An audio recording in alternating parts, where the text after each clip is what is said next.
Hi there, my name is George. This is a brief critique of unbelief.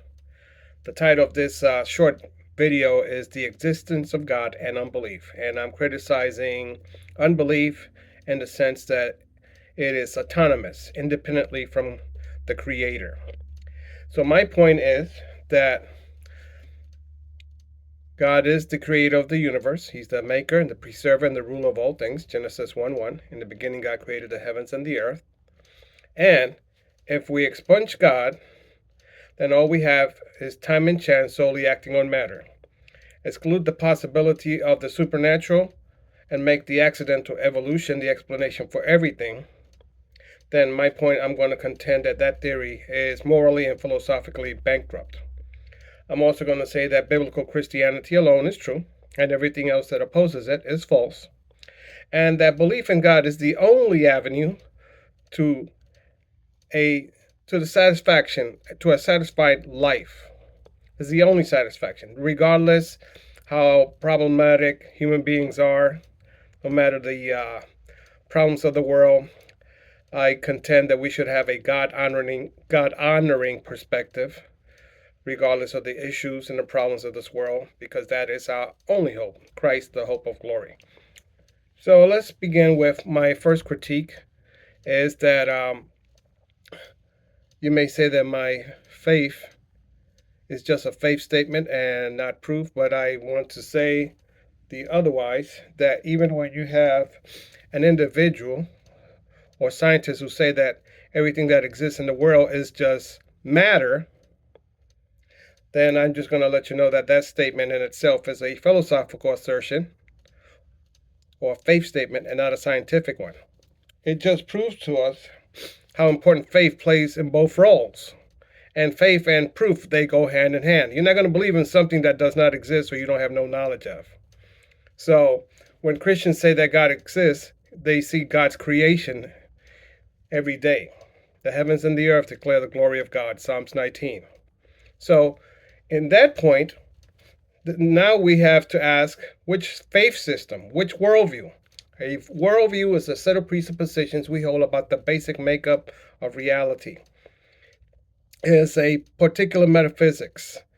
It's a way of looking and understanding reality that ultimately governs our thoughts and our lifestyle. So in those worldviews, you have to ask, what are the ultimate principles by which we answer the important questions of life? Here's man. What's his role in the universe? How should we conduct ourselves with one another? What is truth? What is real? What is good? Is there hope in life? Those are important questions. So let's go on to the next one. I say that unbelief, I'm going to criticize unbelief from two perspectives: morality and knowledge. So I don't remember who said this, but I memorize it and I share it with folks or people that allow me to engage in dialogue. And this person said, quote, if human beings really originated from the animal realm by a purely unguided accidental process, there is no reason in nature to treat them differently from stones. It's just a different aggregate of atoms. End of quote. So if that statement is true, we don't have no basis for condemning the atrocities of the world. We can't. Not from that statement, if you really believe that. So the next thing I want to say, still relating to morality, I learned this from Dr. Greg Bonson. And what he said, and let me just add something.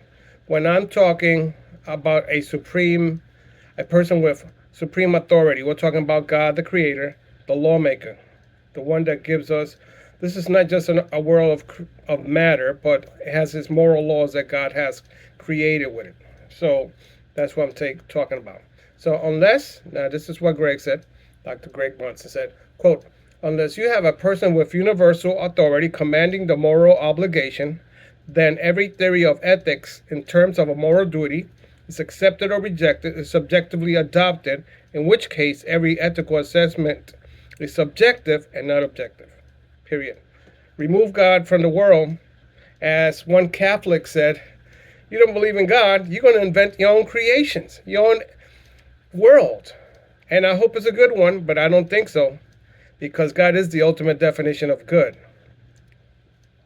And this reminds me of Ecclesiastes chapter 7, verse 29. Let me read it from the Net Bible, which says, "This alone have I discovered: God made humankind upright, but they have sought many evil schemes."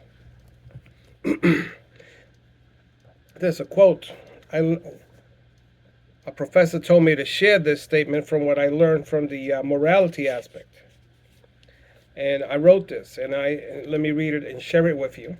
If the brain really originated from random particles through an unguided accidental process, there is no reason in nature to treat the brain any differently from inanimate objects. It is just a different aggregate of atoms. If such view is correct, it reduces the mind to matter. Therefore, the distinction between mind and matter are obliterated. It leaves us without the possibility of knowing anything, including ourselves and the external world. Let me share something that C.S. Lewis said, and I like this. I'm just paraphrasing this. He said, "Just imagine there is no creator behind the existence of the universe. In that case, no one is responsible for creating our brains for the purposes of thinking. Our thoughts are the product of chance, something impersonal, something irrational. And if that's the case, I can't rely on my thoughts. If I can't rely on my thoughts, I can't rely on the arguments leading to atheism or anything else as far as epistemology is concerned." This is very important. So, unless I believe in God, I cannot use my thoughts to disbelieve in God. I'm tempted to say here that the proof for the existence of God is that without God, we can't make sense of the world. Let me share something that Charles Darwin said to his friend in July the 3rd in 1881. Charles Darwin was very intellectually honest, in my opinion. And he said to his friend, "The horrid doubt," quote, "the horrid doubt always arises whether the convictions of man's mind, which has always been developed from the lower mind of animals, are of any value, let alone trustworthy. Would anyone trust in the convictions of a monkey's mind if there are any such convictions?" End of quote. Hopefully I made the quote close enough to you see that it makes sense. So several things I want to make. Number one, the horrid doubt. That's a red flag right there for unbelief. Number two, the process of evolution is not a basis for unbelief. In my estimation, I believe that's what he's saying. Number three, you might be saying I'm just misquoting Charles Darwin. No, I'm not. He still runs the world. The master skeptic still runs the world from the grave. So that's very important. So what I'm going to tell you is, what defines you? Well, I'm going to let you know my faith in Christ defines me. Ethics, thoughts, reality, life and death.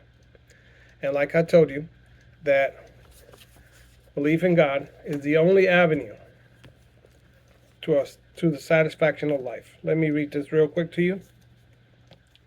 Thank you for your time. I want to make sure I say this correctly. Belief in God is the only avenue to satisfaction in life. So I hope you take that into consideration. Thank you for your time, and take care of yourself.